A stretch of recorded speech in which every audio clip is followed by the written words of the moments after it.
السلام عليكم ورحمة الله وبركاته. إن الحمد لله نحمده ونستعينه ونستغفره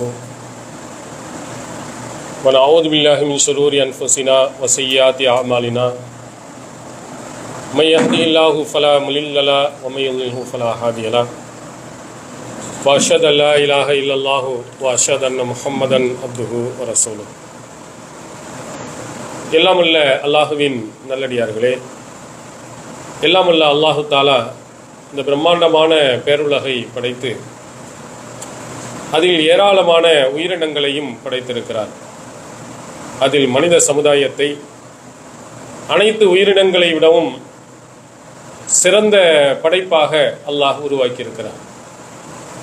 இந்த மனித சமுதாயம் இந்த உலகத்தில் எப்படி வாழ வேண்டும், எப்படி வாழ்ந்தால் மறுமை நாளில் வெற்றியடைய முடியும் என்பதை திருமறை குர்ஆனிலேயும் நபிகள் பெருமகனார் ஸல்லல்லாஹு அலைஹி வஸல்லம் அவர்களுடைய அறிவுரையின் மூலமும் அல்லாஹ் நமக்கு சொல்லியிருக்கிறார்.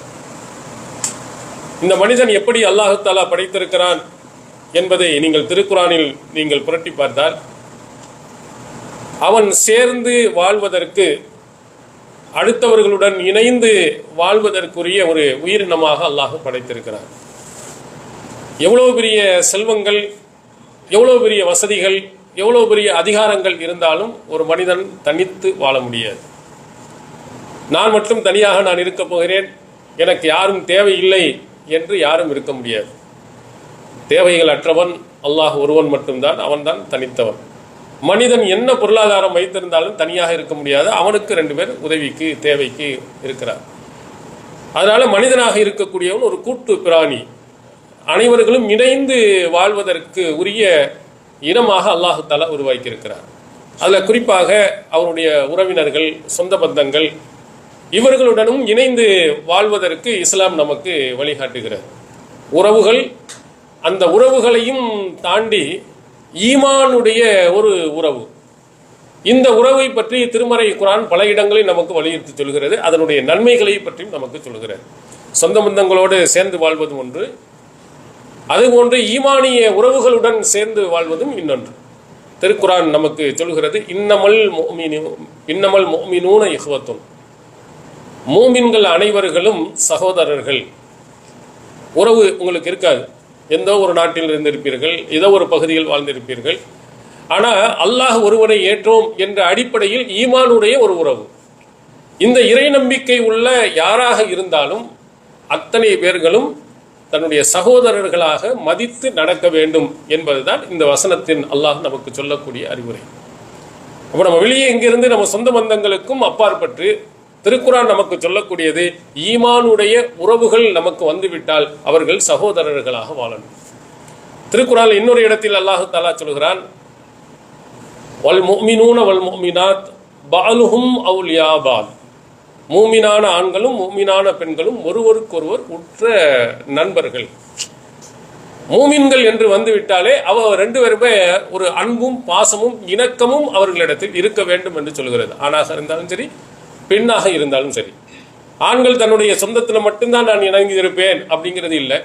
ஈமானிய உறவுகள் அங்கே இருக்குமானால் கண்டிப்பாக அவர்கள் இணைந்திருக்க வேண்டும் என்றும் சொல்கிறது. அந்த உறவு எந்த அளவுக்கு நெருக்கமாக இருக்க வேண்டும் என்பதை பற்றி நபி ஸல்லல்லாஹு அலைஹி வஸல்லம் அவர்கள் சொன்ன ஒரு செய்தி சஹீஹுல் புகாரியில் இடம்பெறுகிறது. ரசூல் ஸல்லல்லாஹு அலைஹி வஸல்லம் தரல் முஃமினீன ஃபீ தராஹுபிஹிம் வ தவாதுஹிம் வ தஆத்துஃபிஹிம், ஒரு மூமினை நீ எப்படி பார்ப்பாய் என்று சொன்னால், அடுத்தவர்களிடத்தில் அன்பு செலுத்துவதில், இரக்கம் காட்டுவதில் அவர்கள் கஜஸதில் வாஹித், ஒரே ஒரு உடம்பை போன்று இருப்பார்கள். மூமின்கள் எப்படி வாழ வேண்டும் என்பதை நபிகளார் அவர்கள் சொல்லுகிறார்கள். அடுத்தவரோட அன்பு எப்படி செலுத்தும், பாசம் எப்படி, இதில் எல்லாம் நீங்கள் எப்படி இருக்கணும், ஒரு உடம்பு. அதையும் நபிகளார் நமக்கு விளக்குகிறார்கள். ஒரு உடம்பில் ஏதாவது ஒரு பகுதியில் பாதிப்பு ஏற்பட்டு விட்டால் அனைத்து உறுப்புகளையும் அது அழைக்கிறது. அது கஷ்டம் என்று சொன்ன, அப்போ கண் வலி என்று உங்களுக்கு வந்து விட்டதென்றால் உடனே அந்த கண் என்ன செய்கிறது, அது மட்டுமே கவலைப்பட்டு கொண்டு இருப்பதில்லை, உடனடியாக மருத்துவரை பார்க்க செல்கிறது. காலு தான் நடந்து போகுது. அங்கே போய் மருத்துவரிடத்திலே கண்ணு தான் பாதித்திருந்தாலும் வாய் என்ன செய்கிறது, இந்த கண்ணில் எனக்கு பாதிப்பு இருக்குது, கஷ்டம் இருக்குது, சிரமம் இருக்கிறது என்று சொல்லுகிறது. அந்த மருத்துவத்திலிருந்து மருந்துகளை வாங்கிட்டு வந்தோம்னு சொன்னோம்னா அந்த கை என்ன செய்கிறது, இந்த மருந்தை கண்ணில் இடுகிறது. அப்போ ஒரு உடல்ல ஒரு உறுப்பு பாதிக்கப்பட்டு விட்டது என்று சொன்னால் எப்படி எல்லா உறுப்புகளும் அப்படி இணைந்து அதற்காக உதவி செய்கிறதோ அதுபோன்று மூமின்களாக இருக்கக்கூடிய நீங்கள், ஒரு மூமினுக்கு ஒரு பாதிப்பு என்று சொன்னால், அவனுக்கு ஒரு தேவை என்று இருக்கும் என்று சொன்னால், நீங்கள் ஓடோடி அவர்களுக்கு உதவி செய்யணும். ஒரு எனக்கு கண்ணில் தான் இருக்கிறது, எனக்கென்ன என்று கை சும்மா இருப்பதில்லை, கால் சும்மா இருப்பதில்லை, வாய் சும்மா இருப்பதில்லை. அது போன்று யாரோ ஒருவருக்கு வந்து விட்டது கஷ்டம், ஒருவருக்கு சிரமம் வந்து விட்டது என்று நீ நினைக்காமல் அவனும் தன்னுடைய சகோதரன் என்று எண்ணி அவர்களுடன் சேர்ந்து நீங்கள் வாழுங்கள். இது நபிகள் பெருமானார் ஸல்லல்லாஹு அலைஹி வஸல்லம் அவர்கள் அவருடைய காலத்தில் வாழ்ந்த நபி தோழர்கள் அவர்களெல்லாம் எவ்வளவோ அன்போடும் பாசத்தோடும் இணைந்திருந்திருக்கிறார்கள். இதற்கு நிறைய சான்றுகளை உங்களுக்கு சொல்லலாம். நபி ஸல்லல்லாஹு அலைஹி வஸல்லம் அவருடைய காலத்தில் தனி மனிதர்கள், ஒரு கூட்டமாக இருப்பவர்கள், இப்படி எல்லாம் இணைந்திருந்து அந்த சமுதாயத்துக்கு மிகப்பெரிய ஒரு பேருதவியை செய்திருக்கிறார். இதில் அந்த இணைந்திருப்பதனுடைய நன்மைகள் உங்களுக்கு எப்போ புரியும் என்று சொன்னால், ஒரு பெரிய ஒரு செலவு உங்களுக்கு வந்து விட்டது என்றால், உங்கள்கிட்ட பொருளாதாரம் இல்லை என்றால் என்ன செய்வது? ஒரு கூட்டு குடும்பமாக இருப்பவர்களிடத்தில் நீங்கள் அதை பார்க்கலாம். கூட்டு குடும்பமாக இருப்பவர்கள் அண்ணன் தம்பி சொந்த பந்தம் இருக்குமானால் ஆளு கொஞ்சம் பணத்தை போட்டு ஒரு மருத்துவ உதவி, ஒரு அவசிய தேவை என்று சொன்னால் கொடுத்து உதவி செஞ்சிருவாங்க. ஒரு தனி மனிதனாக இருந்தால் யார்கிட்ட போய் கேட்பான்? எவனிடத்தில் போய் கையேந்த முடியும்? யார் கொடுப்பா என்ற சூழ்நிலையில் அவன் பாதிக்கப்படுவான். அதுபோன்று நாம் நண்பர்களாக ஈமானிய உறவுகளுடன் நாம் சேர்ந்திருப்போம் என்று சொன்னால் நமக்கு கண்டிப்பாக இது போன்ற இணக்கங்கள் மிகப்பெரிய ஒரு பேருதவியை நமக்கு பெற்றுத்தரும். அதில் ரசூல் ஸல்லல்லாஹு அலைஹி வஸல்லம் அவர்கள் மக்காவில் இருந்து மதீனாவுக்கு சென்ற போது அந்த அன்சாரி தோழர்களினுடைய அது அன்பும் பாசமும் மிகச்சிறந்த ஒரு எடுத்துக்காட்டு. முஹாஜிரீன்கள் ஹிஜ்ரத் செய்து மக்காவில் இருந்து, அங்கே மக்காவில் அல்லாஹ்வை வணங்க முடியவில்லை, மிகப்பெரிய தொல்லைகள் துயரங்கள் இதெல்லாம் நிறைய வந்து கொண்டு இருந்ததின் காரணத்தினால் தாங்க முடியாமல் என்ன செய்கிறார்கள், மக்காவில் இருந்து மதீனாவுக்கு செல்றாங்க. ஒரு குரூப்பு முன்னாடியே அபிசினியாவுக்கு சென்றாங்க, ஏன்னா இங்கே தொல்லை தாங்க முடியல. மதீனாவுக்கு சென்ற போது மதீனாவில் இருந்த அந்த அன்சாரி தோழர்கள் எவ்வளவு அன்பையும் பாசத்தையும் அவர்களுக்கு காட்டியிருக்கிறார்கள் என்றால் அது ஒரு மிகப்பெரிய ஒரு சான்று. அது மாதிரி ஒரு மக்கள் இந்த சமுதாயத்தில் கிடைப்பார்களா என்று நம்ம நினைக்கும் அளவுக்கு நபிகளாரே அதுக்கு ஒரு அழகான ஒரு உதாரணம் சொன்னாங்க.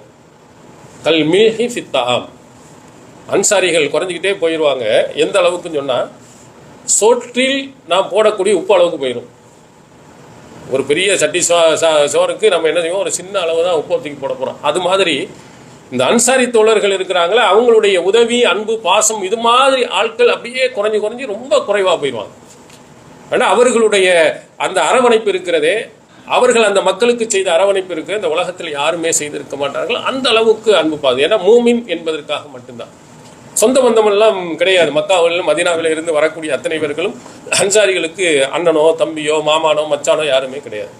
அப்படிப்பட்டவர்களுக்கு எப்படிப்பட்ட உதவிகளை செய்திருக்கிறார்கள், எவ்வளவு பேர் உதவிகளை செய்திருக்கிறார்கள் பாருங்க. ரசூல் ஸல்லல்லாஹு அலைஹி வஸல்லம் மதீனாவுக்கு வந்தவுடன் ஒரு பெருக்கூட்டமாக போயிட்டாங்க. உடுத்திய துணியோடு வந்துட்டாங்க. சாப்பாட்டுக்கு வழி இல்லை, என்ன செய்யறது? ஒரு இடத்தில் வாங்கி மொத்தமாக அரிசியை வாங்கி அப்புறம் நோம்பு கஞ்சி காய்ச்சுற மாதிரி அல்ல சஹர் உணவுலாம் செஞ்சு எல்லாருக்கும் கொடுக்குற மாதிரி கொடுப்பதற்கு வாய்ப்பு இருக்காண்டா அவங்கள்ட்ட வசதி வாய்ப்பு இல்லை. என்ன செய்வது என்பதை யோசிக்கிறார். அப்போ ரசூல் ஸல்லல்லாஹு அலைஹி வஸல்லம் அவர்கள் ஒரு முஹாஜிரின் தோழரை ஒரு அன்சாரி தோழர்களுடன் நினைக்கிறார். நீங்கள் அந்த முஹாஜிரின்களுடைய இன்ப துன்பங்களில் நீங்கள் பங்கேற்றுங்க. ஒரு ஆளுக்கு கொடுக்கறது பெரிய வேலை இல்லை. மொத்தமாக ஒரு 1000 பேருக்கு 500 பேருக்கு கொடுக்கண்டா செய்ய முடியாது. ஒருவருக்கு பொறுப்பேற்றுக்கலாம்.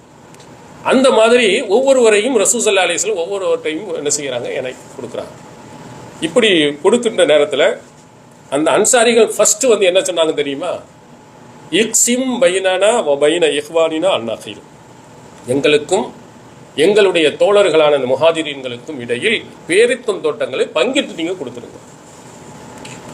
எப்படிப்பட்ட பாருங்க. அவங்கள்ட்ட இருந்த சொந்த தோட்டங்களில் அவங்க சொல்றாங்க, எங்கள்கிட்ட 2 இருந்தால் அவங்களுக்கு 2, 1 இருந்தால் பாதி. எங்கே இதையும் மொத்தமாக கணக்கிடுங்க, வந்த அன்சாரிகள் எவ்வளோ, அதில் எவ்வளோ கொடுக்க முடியுமோ நீங்கள் பிரித்து கொடுத்துருங்க. இது சொன்னது யாருன்னா அன்சாரி தோழர்கள். அவர்களாக முன் வந்து அல்லாஹ்வின் தூதர் அவர்களிடத்தில் சொன்னது. இதில் யாருன்னா சிறுவர்களில் இருந்து பெரியவர்கள் வரையிலையும் ஆண்கள் பெண்கள் அத்தனை பேர்களும் அப்படி உதவியாளர். அதனால தான் அவங்களுடைய பேரே அன்சாரிகள். அன்சார்னா உதவியாளர்கள் தான். ஆனால் அவங்களுடைய இந்த ரசூலுல்லாஹி அலைஹி வஸல்லம் அவர்கள் போவதற்கு முன்னால் அவங்களுடைய பேர் என்னன்னா ஹவுஸ் ஹஸ்ரஜ். 2 குலத்தினுடைய பெயர் தான். ஹவுஸ் என்ற ஒரு கோத்திரம் இருந்தது, ஹஸ்ரஜ் என்ற கோத்திரம். 2 பேர் தான் அங்கே மெஜாரிட்டியா மதீனாவில் இருந்தாங்க. அவங்க 2 பேர்களும் இணைந்த பெயர் தான் அன்சாரிகள். அவங்களுக்கு பேரே மாறுது, இந்த குலத்தின் பெயரே மாறுது. ஏன்னா அவங்க உதவியாளர்கள் எல்லாருக்கும் உதவி செய்வதில் பெரும் மனப்பான்மை. எதையுமே எதையும் எதிர்பார்க்காமல் இறைவனின் இடத்தில் மட்டுமே எதிர்பார்த்தவர்கள். அதுக்கு ஒரு சின்ன உதாரணம் சொல்ல வேண்டுமானால், சிறுவர்களாக இருந்தவர்கள் கூட அப்படி ஒரு அள்ளி கொடுக்கக்கூடிய மனப்பான்மை உள்ளவர். நபிகளார் மக்காவிலிருந்து மதீனா போனவுடன் அவருடைய ஒட்டகம் ஒரு இடத்தில் அமர்கிறது. இந்த இடம் தான் பள்ளியாசல் கட்ட ஏற்றமான இடம் நினைச்சு யார் இடம் என்று விசாரிக்கிறார். அந்த இடம் சஹல் சுஹைல் என்று சொல்லக்கூடிய குலாமைனி எத்தீமை, அனாதையான 2 சிறுவர்களுக்கு உரியது.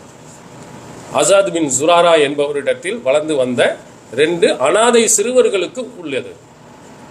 அப்போ ரசூல் ஸல்லல்லாஹு அலைஹி வஸல்லம் அவர்கள் அனாதை சிறுவர்கள் அவங்கள்ட்ட அழைத்து இது பள்ளியாசலுக்காக இந்த இடத்தை கொடுத்துருங்க, மஸ்ஜித் நபவி கட்டுறதுக்கு. அப்போ அவங்க சொல்லுகிறார்கள், லா, நாங்கள் தரமாட்டோம். பல் நஹபு லக யா ரசூலல்லாஹ், அல்லாஹ்வின் தூதர் அவர்களே, இந்த இடத்தை உங்களுக்கு அன்பளிப்பாகவே நாங்கள் தருகிறோம்.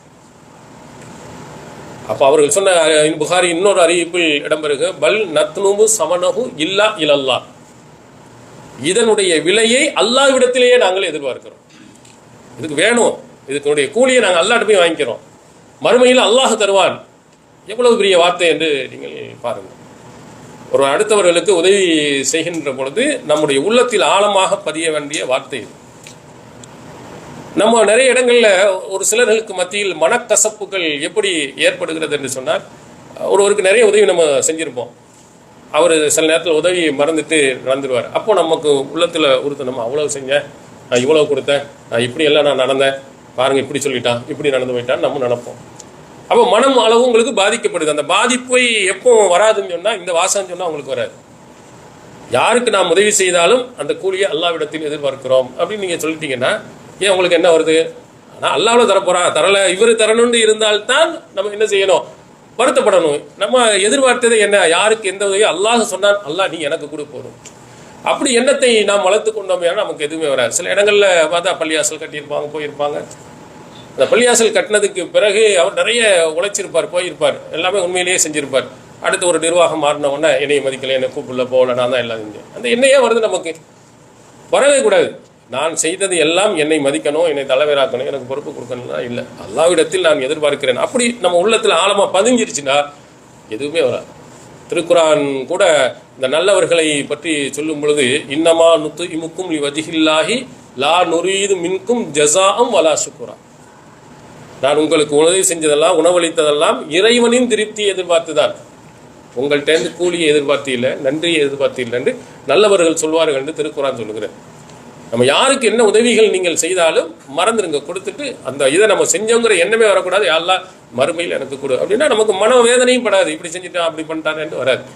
அப்போ அந்த சிறுவர்கள் சொன்ன வார்த்தைகள், அந்த குடும்பத்தினர்கள் சொன்ன வார்த்தைகள், இதனுடைய விலையை அல்லாஹ்விடத்தில் எதிர்பார்க்கிறோம். அவ்வளவு பெருந்தன்மை. சின்ன அனாதைகள் பார்த்துக்கோங்க, அம்மா அப்பா அவர் பாதுகாக்கிறது கூட ஆள் இல்லைங்க. அனாதைகளாக இருந்தவர்களுக்கு உள்ளத்தில் எப்படி ஊறி வந்திருக்குன்னு பாருங்க. அந்த ரத்தத்தில் ஊறிய இது அடுத்தவர்களுக்கு உதவி செய்யணும், நல்ல விஷயங்களுக்கு உதவி செய்யணும், அவ்வளோ பெரிய ஆர்வத்துடன் அவர்கள் சொன்னாங்க. ஆனாலும் நபிகளார் அவர்கள் விலைக்கு தான் வாங்கினாங்க.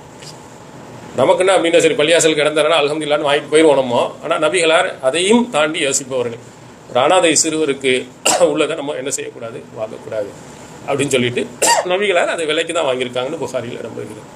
இது எதுக்கு சொல்கிறேன்னா, சின்னவர்களாக இருந்தாலும் சிறுவர்கள், பெரியவர்கள், வயது முதிர்ந்தவர்கள் எல்லாருமே இதுக்கு உதவி செய்வதில் முன் வந்தாங்க. அது மாதிரி உம்மு சுலைம் ரலியல்லாஹு அன்ஹா அவங்க என்ன செய்கிறார்கள், தங்களுடைய நிலத்தை நபிகளாருக்கு கொடுக்குறாங்க, நீங்கள் வச்சுக்கிறீங்க, இதில் வரக்கூடிய பழங்கள் எல்லாத்தையும் நீங்கள் பயன்படுத்திக்கிறீங்கன்னு கொடுத்தாங்க. அதை ரசூல் ஸல்லல்லாஹு அலைஹி வஸல்லம் எடுக்காம அவங்களுடைய வளர்ப்பு தாய் உம்மு ஐமன் ரலியல்லாஹு அன்ஹா அப்படி மாற்றி கொடுத்துட்டாங்க. எனக்கு வேணாம், அவங்க என்னை வளர்த்த தாய், அவங்களுக்கு தேவை இருக்குது, நீங்கள் இதை பயன்படுத்திக்கிறீங்க. அவங்க பெரியவர்களை பார்க்குறோம், சிறுவர்களை பார்க்குறோம், எல்லாருமே என்ன செய்கிறாங்கன்னா அத்தனை பேரும் வாரி கொடுக்கறது தான். மொத்தத்தையும் எங்கள் நிலங்களை எல்லாம் பிரித்தே கொடுத்துருங்கன்னு ரசூல் ஸல்லல்லாஹு அலைஹி வஸல்லம் அதையும் வாங்கலை. பிரித்து என்ன செய்ய வேண்டாம், நீங்கள் தர வேண்டாம், ஒன்று செய்யலாம், உங்களுடைய நிலங்களில் முஹாஜிரின்கள் வேலை செய்யட்டும், அதில் வரக்கூடிய லாபத்தில் 2 பேரும் எடுத்துக்கிடுவோம் அப்படின்ட்டு ரசூல் ஸல்லல்லாஹு அலைஹி வஸல்லம் அவர்கள் நிறைய செய்திகள் அடுத்தவர் கொடுக்கறத வலியுறுத்தி இருக்கிறாங்க, தன்மான உணர்வை வலியுறுத்தி இருக்கிறாங்க. அதனால நம்ம ஓசியில் வாங்க வேணாம், உழைத்தே வாங்குவோம் அப்படின்னு சொல்லிட்டு உழைத்து வாங்குறதுக்காக வேண்டி ஆளுக்கு அந்த நிலத்தில் வந்து எங்களுடைய உழைப்பை கொடுத்து அதுலேருந்து பெற்றுக்கிறோன்னு இப்படி ஒரு முடிவை கொடுத்தாங்க. அந்த நிலத்தை தருவதற்கு என்ன காரணம்? சொந்தமா பந்தமா? நம்ம இதுலேயே அண்ணன் தம்பிக்குள்ளேயோட ஒரு அரை அடி இடத்துலையே எவ்வளவு சண்டை, வெட்டு குத்து சண்டைகள் எல்லாம் நிகழ்கிறது. சொந்த இரத்த உறவுள்ள அண்ணன் தம்பி அக்கா தங்கைக்குள்ளேயே ஒரு இணக்கம் இல்லை. ஆனால் அங்கே உறவு ஒன்றுமே இல்லை, ஒரே ஒரு உறவு மட்டும்தான், ஈமான் என்ற அந்த உறவுக்காக வேண்டி தான் சொந்த நிலத்தையே கொடுத்து வரதுன்னா அதில் அவர்களுடைய பெருந்தன்மையெல்லாம் எங்கே அளவுக்கு போகிறது? ரசூல் ஸல்லல்லாஹு அலைஹி வஸல்லம் கொடுத்தவர் அப்துர் ரஹ்மான் இப்னு அவுஃப் ரலியல்லாஹு அவர்களை சாத் இப்னு ரபீ ரலியல்லாஹு அன் அவங்களோட இணைச்சு விட்டாங்க, நீங்க சகோதரர்களாக. இணைத்த உடனே அவர்கள் சாத் பின் ரபீ ரலியல்லாஹு அவர்கள் அப்துர் ரஹ்மான் பின் அவுஃப் ரலியல்லாஹு அவர்களை அழைத்து அவங்கள்ட்ட சொல்லுகிறாரு, இன்னி அக்ஸருல் அன்சாரி மாலா.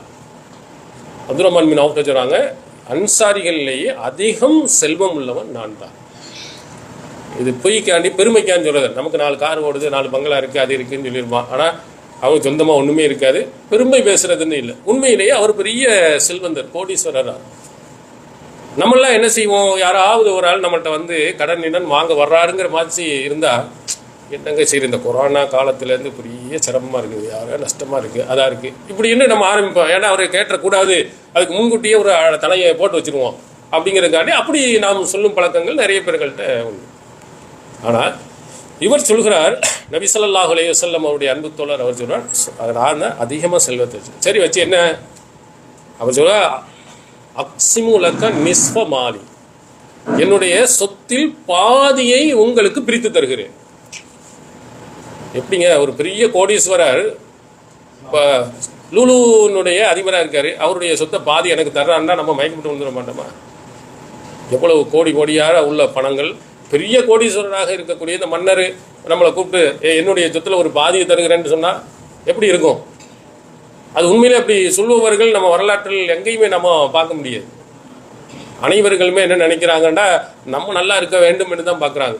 அதில் பெரிய கோடீஸ்வரராக இருக்கக்கூடியவர்கள் பொருளாதாரத்தை அதிகமாக கொடுக்கறது இல்லை. ஆனால் அவர் பெரிய கோடீஸ்வரராக இருந்து கொண்டு அப்துர் ரஹ்மான் பின் அவுஃப் ரலியல்லாஹு அன்ஹு சொத்தில் பாதியை உங்களுக்கு தருகிறேன் என்று சொன்னார். அப்போ உடனே நமக்கு அந்த மாதிரி இருந்தால் சந்தோஷமாக வாங்கிட்டு போவோம். நம்மளே கஷ்டப்படுறோம், சிரமப்படுறோம், சொந்த நாட்டிலேருந்து வந்துட்டு இங்கே கஷ்டப்படுறோம். உள்நாட்டிலேயே ஒரு சொத்தில் பாதியை தராண்டா உடனடியே அடுத்த நாளே ஃப்ளைட்டை பிடிச்சி ஊருக்கு போய் சேர்ந்துருவோம். எதுக்கு? நமக்கு வருமானம் வசதி இலக்காண்டி தானே வந்தோம். அங்கேயே கிடைக்கும் போது நமக்கு எது சொந்த பந்தங்கள்லாம் விட்டுட்டு போகணும்னு போயிடுவோம். ஆனால் அப்துர் ரஹ்மான் பின் அவுஃப் ரலியல்லாஹு அவர்கள் அவங்களுக்கு சொன்னாங்க, பாரக்கல்லாஹு லக் ஃபி அஹ்லிக வ மாலி, அல்லாஹு தஆலா உன்னுடைய செல்வத்திலையும் உன்னுடைய குடும்பத்திலையும் அல்லாஹ் பரக்கத் செய்யட்டும். அவர் சொன்னது, உன்னுடைய சொத்துல இவ்வளவு பெரிய பெருந்தன்மை இருந்த நபருக்கு அல்லாஹு தஆலா அள்ளி கொடுக்கணும், குடும்பத்தில் நிறைய பரக்கத்தை அல்லாஹ் தஆலா. இங்கே எங்கேயாவது வியாபாரம் செய்யக்கூடிய கடை வீதி ஏதாவது இருக்கிறதா? அதை எனக்கு நீங்கள் காட்டுங்க. இருக்கு, கைனுக்காங்கிற ஒரு கடை வீதி இருக்குது, அங்கே வியாபாரத்தில் இருக்குது, அதை காட்டுங்கன்னா அங்கே போய் வியாபாரம் செய்து பெரிய சொத்துல பாதியை மறுத்தவர் அங்கே போய் வியாபாரம் செய்தார். வியாபாரம் செய்து விட்டு அது வரக்கூடிய வருமானத்தை எடுத்து அவர் தான் அதுக்கு பிறகு திருமணம் கூட செய்தார். அவர் திருமணம் செய்கின்ற பொழுது ரசூல் ஸல்லல்லாஹு அலைஹி வஸல்லம் எவ்வளோ மகர் தொகை கொடுத்தீர்கள் என்று கேட்டபோது அவர்கள் அழகாக சொன்னார்கள், ஒரு பேரித்தம்பளம் கொட்டை அளவுக்கு தங்கத்தை கொடுத்து திருமணம் முடித்திருக்கிறார். அந்த அளவுக்கு அங்கேருந்து வருமானம். அதுக்கு பிறகு அல்லாஹ் கொடுக்குறான், மிக பிரம்மாண்டமான செல்வத்தை அல்லாஹ் வாரி கொடுக்குறான். எல்லாருக்கும் நிறைய கொடுத்துருக்கான். செல்வங்கள் அன்றைய காலத்தில் இருந்தவர்கள் எல்லாம் அடுத்தவர்களுக்கு உதவ வேண்டும் என்பதில், இணைந்து வாழ வேண்டும் என்பதில் எவ்வளவு பேரார்வம் கொண்டார்களோ, எவ்வளவு கஷ்டப்பட்டு இருந்தாங்களோ அதுக்கு அல்லாஹ் தலைகீழமான ஒரு நிலையை காட்டினான். நபித்தோழர் சொல்கிறார், சஹீல் புகாரில் இடம்பெறுகிறது, இது அமரனா பி சதகா, அல்லாஹுவின் தூதர் அவர்கள் எங்களுக்கு தர்மம் செய்யுமாறு கட்டளையிட்டார்கள் என்றால், இன்தலக அஹதுனா இல சூக், எங்களை உள்ளவர் உடனே கடை வீதிக்கு போய் விடுவார். ஃபயுஹாமில், அவர் கூலி வேலை செய்வார். இசிபுல் முத், ஒரு கையளவுக்கு இதை பெற்று வந்து தர்மம் செய்வார். நபிகளா தர்மம் செய்ய சொல்லுகின்ற பொழுது பார்த்தா பாக்கெட்டில் ₹1 கூட கிடையாது. வீட்டிலையாவது இருக்காங்கன்னா அங்கேயும் கிடையாது. ஆனால் தர்மம் ரசூலுல்லாஹ் செய்ய சொல்லிட்டாங்களே, கஷ்டப்படுறவங்களுக்கெல்லாம் உதவி செய்ய வேண்டும்னு சொல்லிட்டாங்களே, அப்படிங்கிறதுக்காக வேண்டி சரி கடைக்கு போவோம், ஒரு 1/2 நாள் வேலையை பார்ப்போம், அது என்ன கிடைக்குன்னு பார்த்து அதை தர்மம் செய்வாங்களாம். அந்த நபித்தோழர் சொல்லுகிறார், அப்போது எங்களுக்கு ஒன்றும் இல்லை, ஆனால் இன்று 1,00,000 தீனார் திருகத்தை அல்லாஹ் கொடுத்திருக்கான். ரசூலுல்லாஹ் காலத்துக்கு பிறகு ஒரு கையளவு தானியம் இல்லை அவங்கள்ட்ட. ஆனால் அல்லாஹால பின்னால் எப்படி மாற்றுகிறாருன்னா 1,00,000 ரூபாய்கள் அல்லாஹ் அள்ளி கொடுத்துட்டான், எங்களுக்கு நிறைய வாரி வழங்கிட்டான். அப்படி கஷ்டப்பட்டவர்களுக்கெல்லாம் யாரெல்லாம் நம்ம அடுத்தவங்களுக்கு கொடுக்குறோமோ அது அல்லாஹ் நமக்கு கொடுக்கக்கூடிய ஒரு கடன் மாதிரி திருப்பி தன்னாண்ட அள்ளி வாரி இறைச்சிருவான். அமையக்குரில்லாக கரலன் ஹசனா. அல்லாவுக்கு கடன் கொடுப்பவர்கள் யார் என்று அல்லாஹால கேட்குறான். ஏழை எளியவங்களுக்கு கொடுக்குற கூட அல்லாவுக்கு கொடுக்கக்கூடிய கடன். நம்ம அடுத்தவங்களுக்கு அணி கஷ்டப்படுபவங்களுக்கு நம்ம கொடுக்குறது எல்லாம் அல்லாஹ்வுடைய கணக்கில் எழுதிக்கிட்டே இருப்போம். அல்லாஹ் இந்த உலகத்தில் கூட அள்ளி இது தந்துடுவான், அல்லது மறுமையில் கூட தந்துடுவான். நிறைய நபித்தோழர்கள், கஷ்டப்பட்டவர்கள், சிரமப்பட்டவர்களுக்கெல்லாம் அல்லாஹால வாரி கொடுத்துருக்குறான். நீங்கள் அபூ ஹுரைரா ரலியல்லாஹு அவர்கள், அவர்களுக்கு உடைய வரலாறை நீங்கள் புரட்டி பார்த்தீர்களே ஆனால் ரொம்ப கஷ்டப்பட்டவர், ரொம்ப சிரமப்பட்ட. பிற்காலத்தில் அல்லாஹ் மிகப்பெரிய செல்வத்தை அவர்களுக்கு அல்லாஹ் கொடுத்திருக்கிறார். அப்போ இந்த மாதிரி அல்லாஹு தாலா என்ன செய்கிறான் என்றால் கஷ்டப்படுவது நிறைய கொடுத்தா. அதில் அப்துல் ரஹ்மான் பின் அவுஃப் ரலியல்லாஹு அவர்கள் இருக்கிறாங்களே, அவர்களுக்கு அல்லாஹு தாலா வாரி கொடுக்குறான். பிற்காலத்தில் அந்த சுயமரியாதையுடன் யார் வாழ விரும்புகிறாரோ அவருக்கு அல்லாஹ் அப்படி ஆக்குகிறான் என்று நபிகளா சொன்னார்.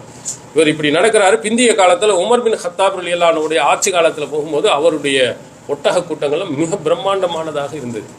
சஹீஹுல் புகாரியில் நாம் பார்க்கிறோம், ரசூலுல்லாஹி ஸல்லல்லாஹு அலைஹி வஸல்லம் அவர்களுக்கு பிறகு வந்த சிறந்த ஆட்சியாளராக அபூபக்கர், அதுக்கடுத்து உமர் பின் கத்தாப் ரலியல்லாஹு அவர்கள் தன்னுடைய அரசவையில் அரசுக்கு தேவையாக ஒரு பெரிய நிலத்தை என்ன செய்கிறார், வளைத்து போட்டுக்கிறார். அது எதுக்காக வேண்டியன்னா சதக்காவினுடைய தர்மமாக வந்திருக்கக்கூடிய ஒட்டகங்கள் மேய்வதற்கும், அதே மாதிரி ஜிஹாதுக்காக வேண்டி போகக்கூடிய ஒட்டகங்கள் மேய்வதற்கு, குதிரைகள் மேய்வதற்குன்னு ஒரு பெரிய நிலத்தை வச்சு அதில் விளைச்சல்களை ஏற்படுத்திய பிறகு அதுக்கு ஒரு ஆளை காவலாளியாக போன ஹுனை அப்படின்னு சொல்லக்கூடிய ஒரு காவலாளியை போட்டுட்டு அவர் சொல்லுகிறார், மூமின்கள் இடத்துல அன்போடும் பாசம் என்ற இரக்கத்தோடு இப்படி நடந்துக்க, கடுமையை நீ காட்டிராத, அதே மாதிரி அநியாயம் இணைக்கப்பட்டவனுடைய பிரார்த்தனைக்கு பயந்து கொள்ளு. இது ரொம்ப முக்கியமாக. யார் வசதி படைத்தவனாக இருக்காங்களோ, அதிகாரம் படைத்தவர்களாக இருக்காங்களோ, மேல் மட்டத்தில் யார் இருக்கிறாங்களோ அவங்களுக்கெல்லாம் கண்டிப்பாக தெரிய வேண்டும். ஒரு தலைவராக இருக்கலாம், ஒரு மாமியாராக இருக்கலாம், அல்லது ஒரு மாமனாராக இருக்கலாம், அல்லது ஒரு கணவராக இருக்கலாம். தான் கீழே பலகீனமானவர்கள் நிறைய பேர்கள் இருக்கலாம். அதிகாரம் இருக்கிறது திமிரா நம்ம நடந்துடும். இந்த ஹுனை என்பவர் அதிகாரியாக போட்ட உடனே ஆட்டம் போட்டுறவங்க கூட அதுங்கிறதுக்காண்டி அவர் சொல்லுகிறார், அநியாயம் இழைக்கப்பட்டவனுடைய பிரார்த்தனைக்கு பயந்துகள், ஏன்னா அல்லாவுக்கும் அவனுக்கும் இடையில எந்த திரையும் இல்லை. இது ரசூலா பல இடங்களில் சொல்லியிருக்கான். முஆத் பின் ஜபல் யமன் நாட்டுக்கு போகும்போது இதே அறிவுரையை சொன்னார், ஆளுநர் என்ற திமிரில் நடந்துடக்கூடாது, உனக்கும் அல்லாஹுக்கும் அந்த பாதிக்கப்பட்டவனுக்கும் இடையில எந்த விதமான திரையும் இருக்காது, அவன் கேட்டுட்டானா நீ தான் போயிடுவான்னு அதிகாரம் கொடுத்தவருக்கு ரசூல்லா சொன்னார். அது மாதிரி ஹுனைக்கு சொல்லிடுறான். சொல்லும் போது அவர்கள் சொல்கிறார்கள், அந்த குறைந்த ஒட்டகங்கள், அதே மாதிரி ஆடுகள் வைத்திருக்கக்கூடியவர்கள் யாரும் வந்தால் இந்த நிலத்துக்குள்ள அனுமதிச்சு, அதிகள் அப்பஸ் சுரைமத்தி வல் ஹுனைமா, ரொம்ப சின்ன சின்ன இதெல்லாம் இருந்தால் உள்ள அனுப்பிடு. அதற்கடுத்து சொல்கிறார்கள், இப்னு அஃபான், அப்துல் ரஹ்மான் பின் அவுஃப் இவர்களுடைய ஒட்டக கூட்டங்கள் வந்துச்சுன்னா உள்ள உற்றாத ஒன்று எச்சரிக்கை செய்கிறேன். பெரிய செல்வந்தராக இருக்கக்கூடியவர். ஏன்னா அப்துல் ரஹ்மான் பின் அவுஃப் அவர்களுக்கு நிறைய ஒட்டகங்கள் இங்கே தான் வரணும் இல்லை, எங்கே வேணாலும் போகலாம். அவங்கெல்லாம் அதே மாதிரி உஸ்மான் பின் அஃபான் ரலியல்லாஹு பெரிய கோடீஸ்வரர், நிறைய ஒட்டகங்கள் வந்திருக்காங்க. இதுக்குள்ளெல்லாம் வரக்கூடாது, ஏழைகளுக்கு உள்ள அனுமதி அவங்களுக்கு இல்லை அப்படின்னு ரசூலுல்லாஹி ஸல்லல்லாஹு அலைஹி வஸல்லம் அவருடைய அடிப்படை விதியை அவர்கள் ஏழைகளுக்கு இரக்கம் காட்ட வேண்டுங்கிறதுக்காக கொடுக்குறாங்க. இதை ஏன் நாம் சொல்லுகிறோம்னா, அப்துல் ரஹ்மான் பின் அவுஃப் ரலியல்லாஹு அன்ஹு பிந்திய காலத்தில் பெரிய செல்வந்தராக மாறினாங்க. ஆரம்ப காலகட்டத்தில் கஷ்டப்பட்டாங்க, சிரமப்படுகிறார்கள். ஆனால் அத்தனை பேர்களுக்கும் உதவி செய்து முன் வந்தவர்கள் யார் என்று சொன்னால் இந்த அன்சாரி தோழர்களும் தோழியர்களும் தான். அது மாதிரி நம்முடைய காலத்தில் இருக்கக்கூடிய எத்தனை பேர்கள் கஷ்டப்படக்கூடியவர்கள், சிரமப்படக்கூடியவர்கள், அவர்கள் மூமின்களாக இருப்பார்கள் என்று சொன்னால் அவர்களுக்கு உதவுவது நம் மீது கடமை என்பதை நீங்கள் மனதில் வச்சுக்கிறீர்கள். நம்ம சகோதரர்கள் கஷ்டப்படுகிறார் என்று சொன்னால் உடல் உறுப்பில் எப்படி இன்னொரு உறுப்புக்காக உதவி செய்கிறதோ அது மாதிரி நீங்கள் உதவி செய்ய வேண்டும். அந்த அன்சாரி தோழர்களுடைய அந்த மிகப்பெரிய அந்த உதவிகளை நீங்கள் நினைத்து பாருங்கள். அதே மாதிரி ரசூலுல்லாஹி ஸல்லல்லாஹு அலைஹி வஸல்லம் அவருடைய காலத்தில் நடந்த இன்னொரு சம்பவம் சஹீஹுல் புகாரியில் இடம்பெறுகிறது. அஷஅரியின் கூட்டத்தினர், இவங்க யமன் பகுதியில் இருந்து இஸ்லாத்தை தழுவியவர்கள். அது யமன் நாட்டில் அஷார் மீன் என்று சொல்லக்கூடிய ஒரு பிரபலியமான ஒரு குலம். அதுலேருந்து வந்தவங்க தான் அபு முசல் அஷாரி. அவங்க ஆரம்பத்தில் மக்காவில் இஸ்லாத்தை ஏற்று அபிசினியாவுக்கு போய் 2 தடவை ஹிஜ்ரத் செய்தவர்கள் என்றும் சொல்லப்படுகிறது. அவங்க வழியாக நிறைய பேர்கள் இஸ்லாத்தை தழுவியிருந்தாங்க. அவங்களுக்கு நிறைய தனி சிறப்பம்சங்கள் உண்டு. குர்ஆனை அழகுற ஓதுபவர்கள், நல்ல அழகான குரல் வளம் உள்ளவர்கள், ரசூலுல்லாஹி ஸல்லல்லாஹு அலைஹி வஸல்லம் அவர்கள் சொல்வார்கள், ஆரிஃபு மனாசிலஹும், இந்த அஷரின் கூட்டத்தினருடைய வீடுகளை நான் அறிந்து கொள்வேன், எனக்கு நல்லா தெரியும். ஏனென்றால் அவங்க இரவு நேரத்தில் குர்ஆன் ஓதும் ஓசையை கொண்டு நான் அறிந்து கொள்வேன். இரவில் ஓதுனாங்கன்னா நம்ம வீடுகளிலே குர்ஆன் ஓதும் பழக்கங்கள் ஆரம்ப காலத்தில் இருந்து இப்போ நிறைய மாறி போச்சு. வெறும் டிவியில் நாடகங்கள் தான் ஓடுகிறது. முந்தைய காலத்தில் மகரிப் பிறகு ஓதுவாங்க, ஃபஜருக்கு பிறகு வீட்டில் ஓதுவாங்க. வெளியில் சென்றால் குர்ஆனுடைய வசனங்கள் நம்ம காதுகளில் விட்டு. அன்றைய காலத்தில் இரவு நேரங்களில் இவர்கள் ஓதும் சத்தத்தை வைத்து, இந்த குரலை வைத்து இது அஷரின் கூட்டத்தினரினுடைய வீடு அப்படின்னு நபிகளார் தெரிஞ்சுக்கிடுவாங்க. அந்த அளவுக்கு அழகிய குரல் வளம் உடையவர்கள் அஷரின் கூட்டம். அடுத்து இன்னொரு முக்கியமான ஒன்றை நபிகளார் சொல்கிறார்கள், இன்னல் அஷரீன இதா அர்மலு ஃபில் கஸ்வி அவ் கல்ல தாம் யாலிஹும் பில் மதீனா, போர்க்களங்களிலோ அல்லது மதீனாவிலோ அவர்களுக்கு உணவு குறை ஏற்பட்டு விட்டது என்று சொன்னார். ஒரு பஞ்சம் ஏற்பட்டு விடுகிறது, சாப்பாட்டுக்கு வழி இல்லை அப்படின்னு இருந்தால் அவர்கள் எப்படி நடப்பார்கள் என்பதை நபி ஸல்லல்லாஹு அலைஹி வஸல்லம் அவர்கள் அழகுற சொல்கிறார். வ ஜமஉ மா கான இந்தஹும் ஃபி இனாஇன் ஃபி ஸௌபின் வாஹிதின், அவங்க எல்லா அஷரின் கூட்டத்தினர்கள் பயங்கரமாக கஷ்டம் அப்படின்னு சொன்னோடனே எல்லாத்தையும் அழைச்சி, வாங்க உங்கள்கிட்ட என்னென்னவெல்லாம் இருக்கோ அத்தனையும் உணவுகளையெல்லாம் கொண்டு வாங்கன்னு ஒரு துணி விரிப்பை விரித்து எல்லாத்தையும் கொண்டு சொல்லுவாங்க. சும்ம இக்தஸமு பைனஹும் ஃபி இனாஇன் வாஹிதின் பிஸ்ஸவிய்யா, பிறகு அனைவர்களும் ஒரு பாத்திரத்தை சம அளவில் பிரித்து எடுத்துக்கொள்வார்கள். ஒரு கஷ்டம் இருக்கிறது, ஒருவர்கிட்ட அரிசி பிரச்சனைன்னு சொன்னால் ஒரு ஆள் ஒரு 50 முட்டையை கொண்டு வந்து வீட்டில் உள்ள கொடுப்பாரு, 100 முட்டையை கொடுப்பாரு, 5 முட்டையை ஒரு ஆள் வந்து கொடுப்பாரு, அல்லது அரை முட்டையை கொடுப்பாரு, ஒரு கால் பகுதி கொடுப்பாரு, 4-5 பேர் ஒன்றுமே இல்லைன்னு வந்து நிற்பாங்க. ஆனால் பிரித்து எடுக்கும்பொழுது எல்லாருக்கும் சமமாக ஒரு 25 கிலோ 25 கிலோ, 100 மூட்டை போனவனுக்கு 25 கிலோ தான், ஒன்றுமே போடாதவனுக்கு 25 கிலோ தான், இப்படி பிரித்து எடுத்துக்கொள்வார்களா. அவங்களுடைய ஒற்றுமை எப்படி இருக்குன்னு பாருங்க, அவங்களுடைய ஒற்றுமை எவ்வளவு பாசத்துடன் நடந்திருக்கிறான்னு பாருங்க. ஒரு சமுதாயத்தில் அவங்களுக்கு கஷ்டம் ஏற்படுகிறது என்று சொன்னால் அவர்கள் எல்லாம் சேர்ந்து அந்த கஷ்டத்தில் பங்கு கொள்கிறார்கள். ஃபஹும் மின்னி வானமின்ஹும், அவர்கள் என்னை சார்ந்தவர்கள், நான் அவர்களை சார்ந்தவன் என்று நபிகளார் பெருமையா சொல்றான். அவங்கள சார்ந்தால் நான், அப்படிப்பட்ட ஒரு நல்ல பழக்கம் என்று சொல்கிறார். இது மாதிரி தான் நம்முடைய குடும்பத்தில் நிறைய சொந்த பந்தங்கள் குடும்பங்கள் உங்கள்கிட்ட இருக்கிறது என்று சொன்னால் அவங்களுடைய கஷ்டத்தில் நீங்களும் பங்கேறுங்க. ரொம்ப கஷ்டப்படுகிறா நமக்கு தெரியும் என்று சொன்னால் கண்டுகொள்ளாமல் போய்விடாமல் நம்மளால் முடிந்த அளவுக்கு அவங்களுக்கு உதவி செய்யும். இந்த ஒவ்வொரு உதவியும் மறுமை நாளில் உங்களுக்கு பெரிய நன்மையை பெற்றுத்தரும். நபி ஸல்லல்லாஹு அலைஹி வஸல்லம் அவர்களுடைய காலத்தில் இது போன்ற அப்படியே பரவலாக இருந்ததுனால அவ்வளவு கஷ்டம் சிரமங்களுக்கு மத்தியிலேயும் அவர்களால் உயிர் வாழ முடிகிறது. கஷ்டங்கள் வருகின்ற பொழுது அனைவர்களும் சமமாக பிரித்து எடுத்துக்கொள்கிறார்கள். அது மாதிரி தான் நம்ம ஜமாத்தில் மற்ற இடங்களெல்லாம் இது போன்ற கஷ்டங்கள் வரக்கூடிய நேரங்களில் நபிகளாரினுடைய இந்த பொன்மொழியை சொல்லி அவர்களுக்கு ஒட்டுகிறோம். இப்போ இடையில கொரோனா வந்துச்சு, சில நேரங்களில் புயல் வெள்ளம் பாதித்த இதெல்லாம் வருது. இப்போ உடனே நாம் மக்களிடத்தில் நாம் சொல்லும் பொழுது எங்கேயோ எங்களுக்கு நாகப்பட்டினத்தில் எனக்கு சென்னையில் இருக்குது, அங்கேயெல்லாம் புயல் பாதிக்கப்பட்டிருக்கிறது, அது போன்ற இடங்களில் நிறைய மக்கள் பாதித்திருக்கிறாங்க, நமக்கும் இதுக்கும் சம்மந்தம் இல்லை அப்படின்னு சொல்லிட்டு யாரும் இல்லாமல் எல்லா தமிழ்நாட்டில் இருக்கக்கூடிய எல்லா பகுதியிலையும் பொருளாதாரத்தை திரட்டி அந்த மக்களுக்கு நம்ம கொடுத்துருக்கோம். ஏன்னா நபிகளார் காட்டிய வழிமுறை. நீங்கள் இதே மாதிரி நிறைய இடங்கள் ஜும்மாவில் எல்லாம் நீங்கள் தமிழ்நாட்டுக்கு நீங்கள் போனீங்கன்னா ஒவ்வொரு வாரமும் வெள்ளிக்கிழமை வசூல் சொல்ல தான் பண்ணுறாங்க. திடீர்னு அன்னைக்கு பார்த்தீங்கன்னா வெளி மருத்துவத்திற்காக வேண்டி ஒரு வாரம் வந்திருப்பாங்க, இன்னொரு வாரம் வெளியில் இருக்கக்கூடிய பள்ளியாசல் வசூலுக்காக வேண்டி கொடுப்பாங்க, அல்லது இன்னொரு தடவை வாரத்தை நீங்கள் பார்த்துறீங்கன்னா வாழ்வாதார உதவிக்காக வேண்டின்னு கேட்பாங்க. எப்போதும் ஒவ்வொரு வாரமும் வசூல் செய்யப்படுகிறது, மக்களுக்கு கொடுக்கப்படுகிறது. இது நபிகளார் நமக்கு சொல்லித்தந்த ஒரு அற்புதமான ஒரு பாடம். நம்ம எல்லா மூமின்களும் நம்முடைய சகோதரன், அவன் பாதிக்கப்படுகின்ற நீங்கள் உதவுங்க. அதான் அவர்கள்னா அலா குல்லி முஸ்லிமின் சதகா என்று நபிகளார் அவர்கள் ஒவ்வொரு முஸ்லிமும் தர்மம் செய்வது கடமை கட்டாயம் என்று சொன்னார். எந்த முஸ்லீமாக இருந்தாலும் என்ன செய்யணும், தர்மம் செய்யணும். அப்போ நமக்கெல்லாம் இருக்கிறவன் தானே கொடுக்க முடியும், இல்லாதவன் எப்படி கொடுக்க முடியும்? நபித்தோழரிடத்தில் கேட்கும்போது ரசூல் ஸல்லல்லாஹு அலைஹி வஸல்லம் யாமலு பியதிஹி வயதஸத்தகு வயன்ஃபஉ நஃப்ஸஹு, அவன் போய் வேலை செய்து கூலி வேலையாக இருக்கிற இந்த மாதிரி கஷ்டப்பட்டு வேலையை செய்து அவனும் பயன்பெற்று அடுத்தவனுக்கும் தர்மம் செய்வான். எதுவுமே இல்லை என்ற நேரத்தில் நபி ஸல்லல்லாஹு அலைஹி வஸல்லம் அப்படியா உனக்கு ஒன்றுமே இல்லையா, வசதி இல்லையா, அப்படி ஓரமாக உட்காந்துக்கன்னு சொல்லலை.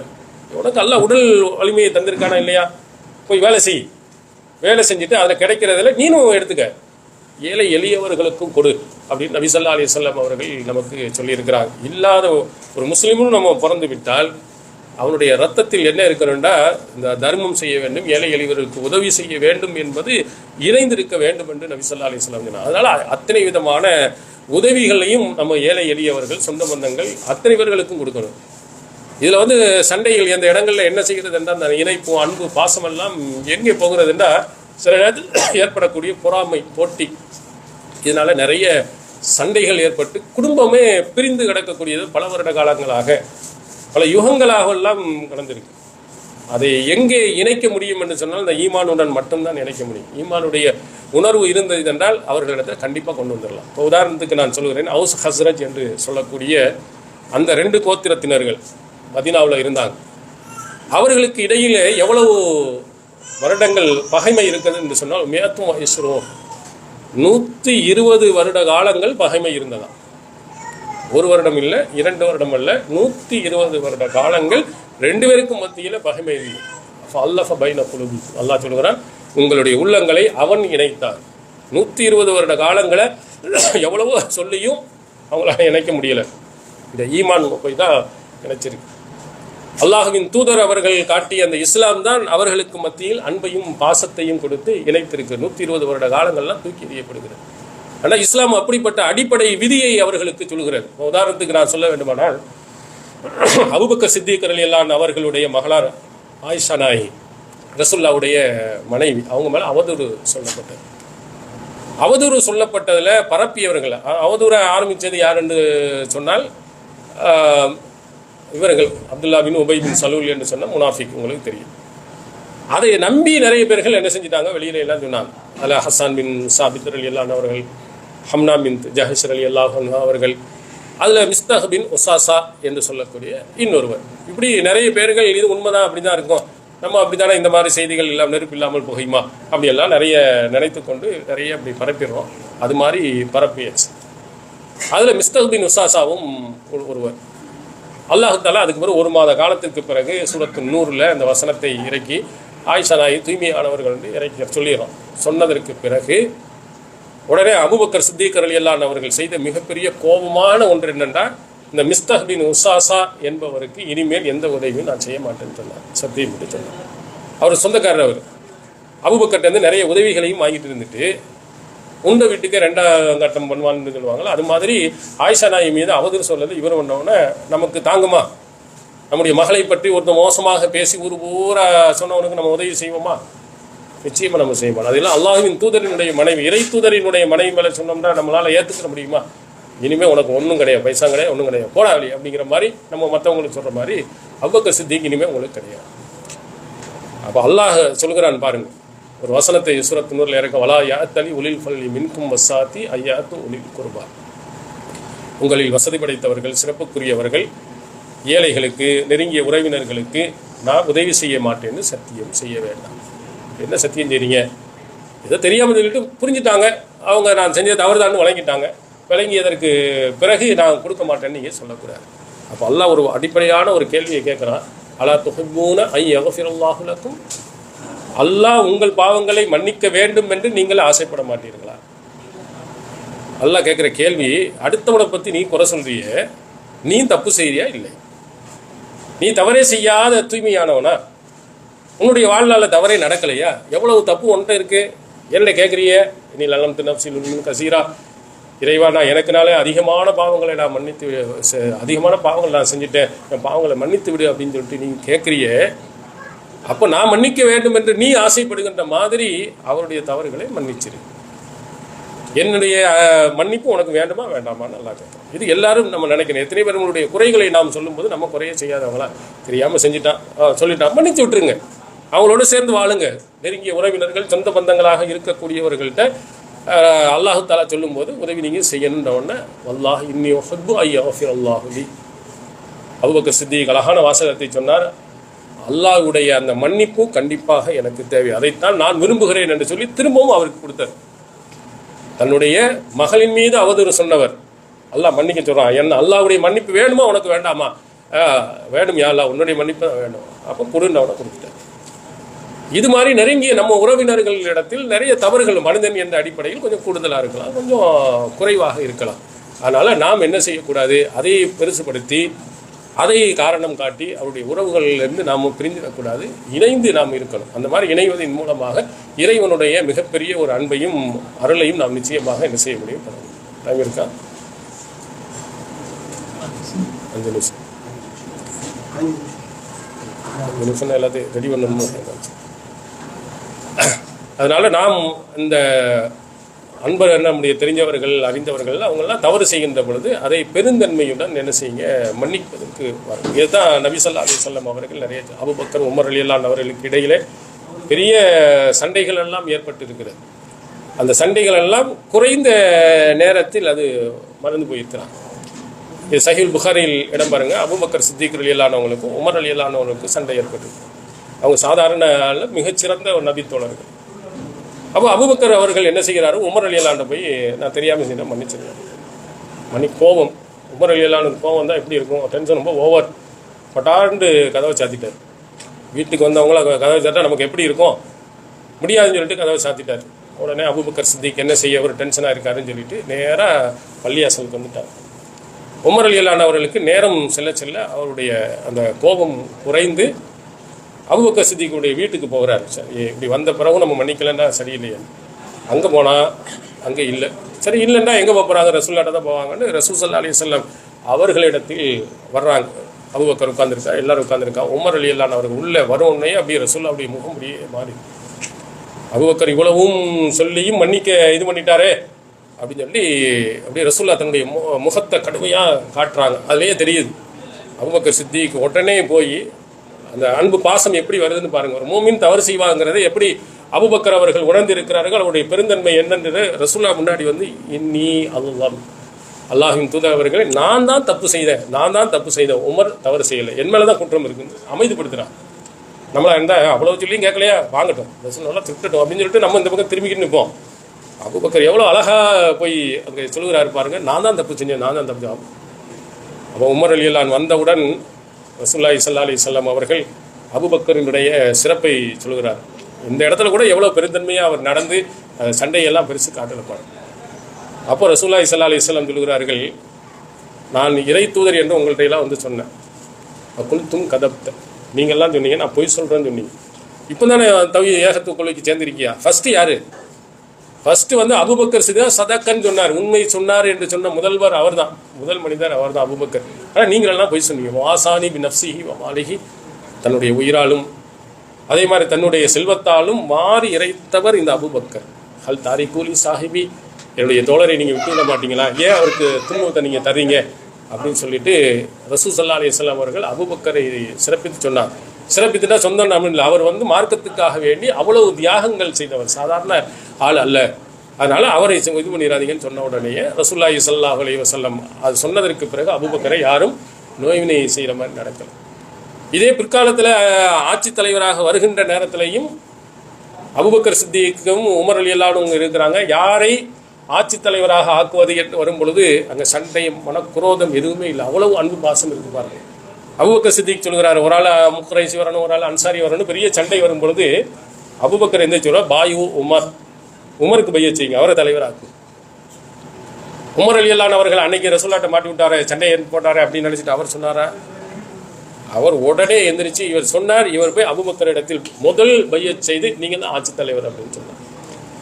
சண்டைகள் உண்டு, ஆனால் அந்த சண்டைகள் எல்லாம் குரோதம் உள்ளத்தில் அப்படியே வளர்ந்துக்கிட்டே போகணும். ஏதோ யதார்த்தமாக நல்ல திட்டினா போனால் அதோட மறந்துடுறாங்க. அப்படிப்பட்ட ஒரு இணக்கத்தை தான் நபி ஸல்லல்லாஹு அலைஹி வஸல்லம் அவர்கள் அந்த தோழர்களுக்கு நமக்கு கொடுத்துருக்கிறாங்க. அது மாதிரி மனிதன் என்ற அடிப்படையில் நமக்கு மத்தியில் சண்டைகள் பிரச்சனைகள் அது ஒரு சில நேரங்களிலேயே முடிஞ்சிடணும். அதிகபட்சம் ரசூலுல்லாஹ் சொன்னது 3 நாள் தான். 3 நாளைக்கு மேலே என்ன செய்யக்கூடாது, அடுத்தவனை வெறுத்து இருக்கக்கூடாது. பேசுறதுன்னு இல்லை, பேசவும் செய்யலாம், பேசாமல் எத்தனையோ ஆட்கள் நம்ம பேசாமல் தான் இருக்கோம். வெறுத்து ஐயா ஆஹா, தன்னுடைய சகோதரை வெறுத்து இருக்கக்கூடாது. அவனை மூஞ்சி இந்த பக்கம் திருப்பிட்டு அவனை அந்த பக்கம் திருப்பிக்கிட்டு நீங்கள் இருக்காதீங்க. இல்லைண்டா 3 நாளைக்கு தான், 3 நாளைக்கு பிறகு யார் முதலில் சலாம் சொல்லுகிறாரோ அவர் தான் சிறந்தவர். முதல்ல போய் சேர்ந்துருங்க. நீங்கள் என்ன கௌரவம் பார்க்க, அவன் பேசட்டுப்பேன், ஏன் நான் ஏன் பேசணும் அப்படிலாம் பார்க்காத, நீ யார் முதல்ல சலாம் சொல்றீங்க அல்லாஹ்விடத்தில் நீ சிறந்தவராக இருப்பீர்கள் நபி ஸல்லல்லாஹு அலைஹி வஸல்லம் அவர்கள் நமக்கு சொல்லியிருக்கிறாங்க. இவைகளெல்லாம் நாம் மனதில் வைத்து நம்முடைய சகோதரருக்கு மத்தியிலே அன்புடன் பாசத்துடன் இணக்கத்துடன் வாழ்ந்து மறுமை நாளில் அல்லாஹு தாலா நமக்கு தர இருக்கக்கூடிய ஜன்னத்துல் ஃபிர்தௌஸின் அந்த உயர்ந்த சொர்க்கத்தை பெற எல்லாம் அல்லாஹு தாலா புரிவானாக. வாஹிர் தாவனா அல்ஹம்துலில்லாஹி ரப்பில் ஆலமீன். அஸ்ஸலாமு அலைக்கும்.